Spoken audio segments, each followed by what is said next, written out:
O Trump, primeiro a figura do Trump, ele é um gambler, é um cara que aposta. Ele é um cara que aposta, dobra a aposta e utiliza isso como um ato de linguagem. Não tem nenhum projeto genocida. Processo genocida tem que ter, pega a questão dos judeus, tem que ter crematório, tem que ter logística. Ele está atacando, ele está limpando o Oriente Médio. Quer dizer, ele está atacando a teocracia iraniana. E essa que estava oprimindo o povo iraniano, continua oprimindo o povo iraniano, e essa mesma teocracia, graças ao Obama, conseguiu ter recursos para criar o Hamas, o Hezbollah, os Houthis e controlar a Síria.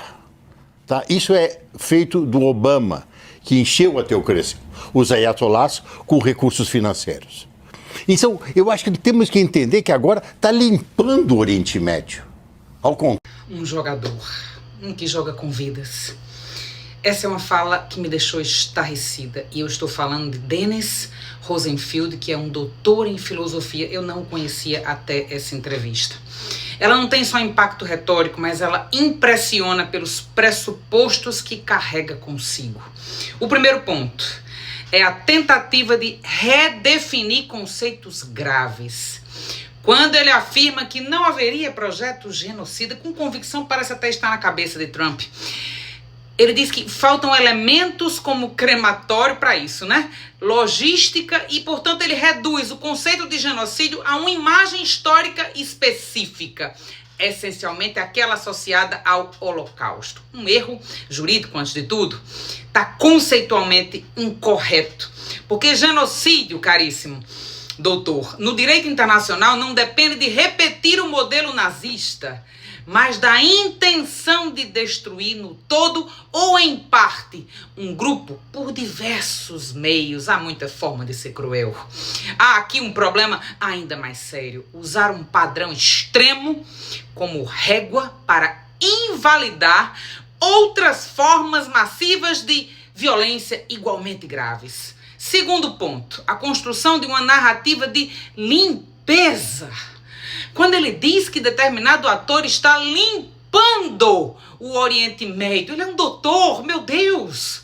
Isso não é descrição neutra, é uma linguagem carregada e historicamente associada a justificativas de violência mais cruel. Expressões como limpar, purificar, eliminar uma teocracia funcionam como atalhos morais que simplificam conflitos complexos e legitimam ações militares sem enfrentar suas consequências humanas. E não, eu não defendo o regime dos ayatollahs, por favor. Terceiro ponto, a leitura geopolítica excessivamente linear. Ao sustentar que o Irã seria a grande força desestabilizadora, que os países árabes estariam se alinhando aos Estados Unidos e que haveria uma reorganização clara da região, ele ignora também a complexidade real do Oriente Médio. Não precisa ser historiador para saber disso. O Oriente está marcado por disputas internas, interesses divergentes e múltiplos atores não estatais. Reduzir esse cenário a um movimento único de reorganização pró-Ocidente é analiticamente e juridicamente frágil. Chama atenção também a caracterização de Trump como um gambler, um jogador. Alguém que dobra a aposta e utiliza isso como linguagem política. Essa leitura, caro doutor, pode até ter valor interpretativo, mas é utilizada para normalizar a imprevisibilidade como estratégia legítima, sem considerar os riscos concretos e comprovados disso em cenários de guerra. Vamos entrar no campo da linguagem, então, que é o que eu estudo no meu mestrado e no meu doutorado. É aqui que emerge o problema ético mais profundo de sua fala.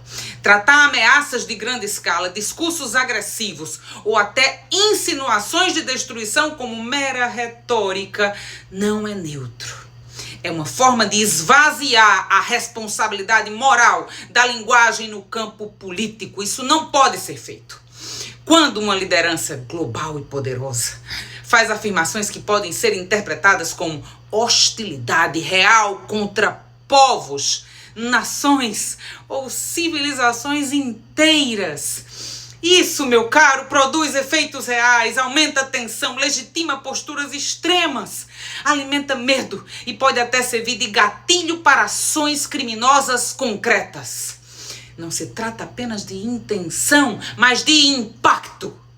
Naturalizar esse tipo de fala como estratégia de comunicação equivale a admitir que, no jogo do poder, tudo pode ser dito, mesmo aquilo que flerta com a mais brutal violência, sem que haja qualquer responsabilidade pelas consequências. O que é isso? Isso rompe um dos pilares éticos das relações internacionais, a contenção, doutor, a contenção. Palavras nesse nível não são apenas palavras, são sinais, símbolos, comandos, são autorizações que têm peso. Ignorar isso é fechar os olhos para o fato de que linguagem também mata, não por si só, mas por tudo aquilo que ela pode desencadear. Doutor, um ponto final que ainda precisa ser enfrentado com igual respeito e rigor. A forma como você trata a ideia de grupos terroristas como se fosse uma categoria objetiva e incontestável. Não é. A história recente mostra que o rótulo de terrorista muitas vezes é também uma construção política utilizada para legitimar intervenções. Deslegitimar adversários e simplificar conflitos complexos com a eterna narrativa binária do bem contra o mal, isso é perigoso. Não significa negar a existência de grupos que praticam terrorismo, mas temos que reconhecer que a classificação por si só pode ser, como é, instrumentalizada e é comum. Além disso, ao atribuir a origem e o fortalecimento desses grupos exclusivamente a um ator, que você fez quando mencionou o próprio governo norte-americano em períodos anteriores, é ignorar com todas as vênias um dado amplamente documentado. Muitos desses movimentos surgem em contextos de instabilidade, gerados por intervenções externas, colapsos institucionais e guerras prolongadas.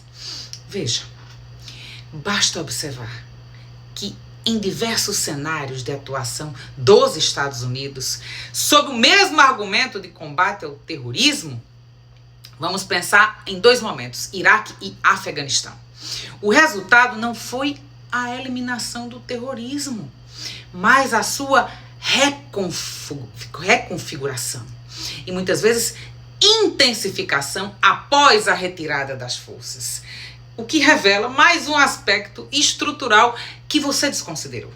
A violência não se encerra na força bruta, ela frequentemente se retroalimenta. Quando se destrói sem reconstruir, quando se intervém sem compreender as dinâmicas locais, cria-se o ambiente perfeito para o surgimento de novos ciclos de radicalização até piores. Doutor, ignorar esse processo é não apenas simplificar a realidade, é reproduzir o mesmo erro que se pretende combater. Veja, eu penso que é indispensável enfrentar o ponto relativo ao Irã com muita seriedade.